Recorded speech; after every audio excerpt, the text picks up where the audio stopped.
Welcome then to a new section of the podcast of the YouTube and whatnot. This is something I'm calling Sensible Bet Builders, and we will do this on the Premier League this weekend. And Sensible Bet Builders, I will go through the new Bet Builder Plus section on, I almost said odd alerts there, on Bet365, where it shows you all of the games. It's to make you do a big accumulator and, go through all the games and pick all the things. That's, what it leads to.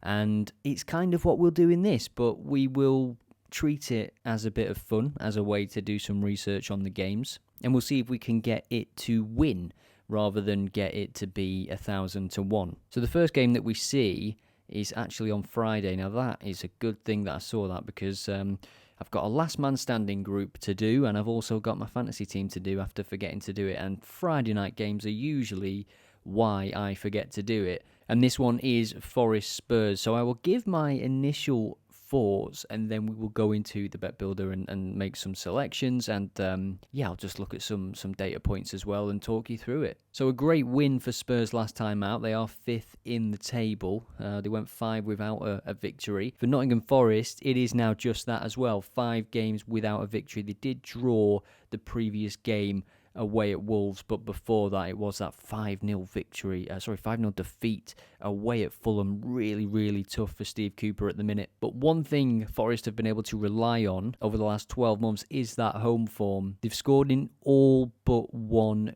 game, so they failed to score against Everton, who are, I think, 3 clean sheets in a row now, so no shame potentially in not being able to score against that Everton side. And for Spurs, if we look at their away form, they've lost just once away from home. That is very good going. They, of course, there was 3 home defeats in a row, wasn't there? But these injuries and suspensions for Spurs, and now that the players are coming back, it only takes 1 or 2 players, I feel, to change the fortunes. Romero being out was a massive one. He's back now. And more importantly, they're able to field Sarr and Basuma in the middle together. I think that is vital. I don't see how Spurs don't score in this game, and the same goes for Forest. I think BTTS could land here. Spurs with Porro and Udogie, who's just signed a new deal, by the way, they love to get forward. They absolutely love it, and they're going to leave space. And for Forest, if Alanga's fit, I think there'll be plenty of space for him to run into and cause some chaos, and that is what Spurs games have been mostly this season. BTTS has landed in the last 7 games for Spurs, and it kind of makes sense with the approach that Angie's taking, that, we're just going to keep playing our game and we'll just try and score more goals than you. I think that is how every football manager should approach games. It makes for a quite entertaining spectacle. So if we go back to the Bet Builder Plus thingy-majig, so if you're just listening to the podcast, if you're watching the video, you'll be able to see that I'm just looking through the Bet Builder Plus options and realising that it is a very simplified version of what's available. There's no BTTS outright. You have to sort of go into goals and then add that Forest will get over 0 and that Tottenham will get over 0. So it's 1.66 for BTTS. I guess if this is going to be something we're stretching across multiple games, then 1.66 is absolutely fine. And I think that's something, again, that the trap that people fall into is they just want high odds. It's just it's literally just like rule number 1 of betting. Just keep it simple, keep it disciplined. If you overextend, if you chase the massive odds, you're just playing into the bookmaker's hands. So let's take a look at some of the fixtures being played, and I will just dip into some of the stats and the data and pull out anything interesting and get back to you. We've got Man City hosting Crystal Palace. Unlikely we'll see a surprise there. And if it is a big defeat, and City rested players, didn't they? So Palace might be fearful for that. Sheffield United away at Chelsea. That one does seem interesting, as does Arsenal Brighton. Brighton looking for 17 out of 17. Villa away at Brentford is an interesting one. Villa not terrible away from home, of course, but their home form is so much better than their away form. And Brentford are in a tricky spell. I think this one could be interesting. So we'll take a look at Brentford Villa, and then we will end with Liverpool United, and we'll see what options we have on this Bet Builder Plus for that game. I did notice before, there isn't player shots, there isn't player tackles, there isn't playing passes, so they're trying to guide you into certain markets. And that's always something to note. Just be mindful about, like, what is the differences between these things, because it's essentially just markets packaged up in a different way. boosts and Bet Builder Plus and whatever. All these markets are available if you go into the actual game on Bet365. So just ask yourself, why is it that they package it in this way? Why is it that they make it easy to flick through multiple games from the same league? It's because they want to send you down a path of just quickly adding simple markets that make the odds bigger and bigger and bigger and bigger. So try and resist that, and I'm sure you will have more success. So as I mentioned, Brentford, Aston Villa, and when you're looking at the home form and the away form, they've both won 38% of games. Now, to me, that says that Brentford need to improve their home form and that Aston Villa need to improve their away form. But I think for Brentford, it's just a case of they need to improve their form. 4 defeats in the last 5 games, and I spoke about Brentford not having that system for control at the minute. In games where they're expected to have a lot of the ball, I'm not sure how they'll play this one, Brentford. I'm really not sure. Maybe they'll approach this in the same way they would if they were playing Liverpool or something like that, because they do have different systems, but I just think that system that they play against the smaller teams, no disrespect, but the teams where they're expected to have a lot of the ball, like that Sheffield United game last week where they lost 1-0. And for Aston Villa now, just 1 defeat since the start of September. That was away at Liverpool.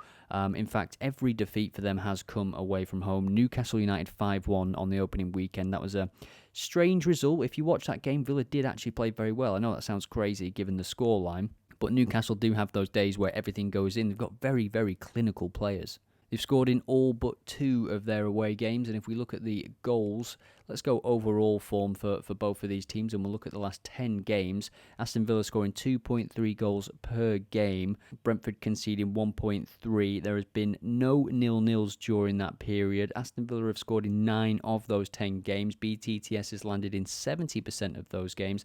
BTTS or over 2.5 goals has landed in 70% of those games as well for both teams. And maybe Brentford should be scoring a few more goals. The XG per game at home is 2.18. They've scored 1.88 goals. Aston Villa, 1.56 XG per game. So it's not great, but they're still underperforming. They've scored 1.25 goals, just 10 goals away from home. So they will be hoping to improve on that.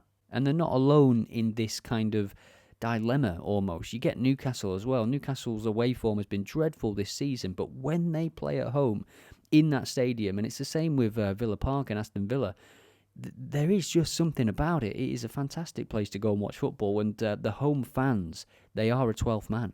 So we'll take a look at the probability model for this one as well. Maybe it can help us in our bid to create this Bet Builder Plus. So over 1.5 goals, 79%. Under 4.5 goals, also 79%.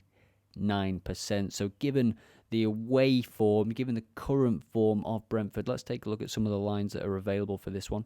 Now, something else I've just noticed with this Bet Builder Plus, which is interesting, and I'm just gonna, I'm gonna note it and let you know my thoughts, because I just find it interesting being a designer and somebody that builds technology as well. You can't do double chance here. You can't do draw no bet. Why? Because that's less risk. I want less risk in this. This is supposed to be a sensible bet builder. And a sensible bet builder, I would maybe have Aston Villa draw no bet or double chance, because I think this game could very well end in a draw.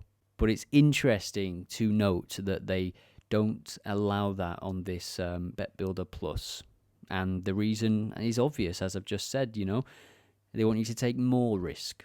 I would also like to explore the shot markets for a certain John McGinn, but I'm not allowed. Card markets could be one to go for here. So let's take a look at the data for cards. Could be a busy old midfield in there. Quite a high average, I would say, as well for first half cards in terms of Aston Villa. Over 2 first half cards on average. That is quite high. Most referees like to keep their cards in their pockets, and it's actually 2.38 when they play away from home. Let's take a look at the referee. So it is David Coote, and we'll take a look at their Premier League record from this season. So 5 appearances, 18 yellow cards, 1 red card. In terms of the first half, he averages 1.2. He's produced a first half card in 80% of the games. Something that stands out a little bit here is Brentford have conceded after the 70th minute in 63% of home games. And after the 80th minute in half of all games, there's also been a goal after 70 minutes in 63% of all their games. Aston Villa have had quite a few goals in the first 15 minutes away from home as well. So I'm going to have Aston Villa to score in the second half. And the next episode of, Sensible Bet Builders, or whatever I call this series, will be using the normal bet builder, because I think that's something that, this is how you learn. I've learned this. I've used this for the first time on this video, this Bet Builder Plus thing, and it's just clear that it's just trying to push you down a certain path by not offering you the markets that you actually want, right? There's no half with most goals, there's no player stuff, there's no draw, no bet. So over 0 goals for Villa in the second half. That brings the slip up to 2.55. I'm just thinking if there's something else we could possibly add to this. The first half card stats were pretty good, but the odds are quite poor. 1.25, I think, for a card to be dished out in the first half, which, sometimes it's not always a given, really. And the next game we will do is Liverpool Man United, and to be honest, I think I'm going to do this one based on my own feelings and knowledge of these teams. Let's have a look at the shot on target markets first. Nunez 1.25, Salah 1.33, Trent 2.5. Gotta say, that is quite enticing, to be honest, in the form that he's in. He takes free kicks, he's getting in and around the area, there's a lot of space in that Manchester United midfield, and they're going to be without quite a few players. I think there will be a lot of space for him to have a shot. Onana's been slippy, to say the least, so why wouldn't you be having shots in this game? 2.5 is pretty good, actually. I'm gonna go for that straight up. I said this one was on gut feeling and potential bias, but you've got to accept that that's what it is there. I just think this can only go one way. I'm not going to add anything else to this. I think 6.38, as you can see there, is quite good. But yeah, just overall thoughts on the Bet Builder Plus, as this is the first time I've used it. I think they should offer more markets, but again, I understand why they're not there. That's not the reason this tool was built. This tool was built to make Bet365 more money. So just understand that when you're using it, and yeah, this is the bet builder we have. Let's just confirm it. So it's Liverpool Man United, Trent to have a shot on target, 2.5. That's incredible. I don't understand that. I'm sure he's not going to play tonight, Thursday, as I record this. Over 0.5 goals for Aston Villa in the second half against Brentford. We saw that they've conceded a lot of late goals, or there's been a lot of late goals at home for them this season. And Forest, over 0 goals for Nottingham Forest, over 0 goals for Tottenham. So BTTS, as it's usually called, but isn't allowed quickly on the Bet Builder Plus. So I hope you've enjoyed this segment, and with that, I will love you and leave you, and hope you enjoy all of the football that is coming our way this weekend.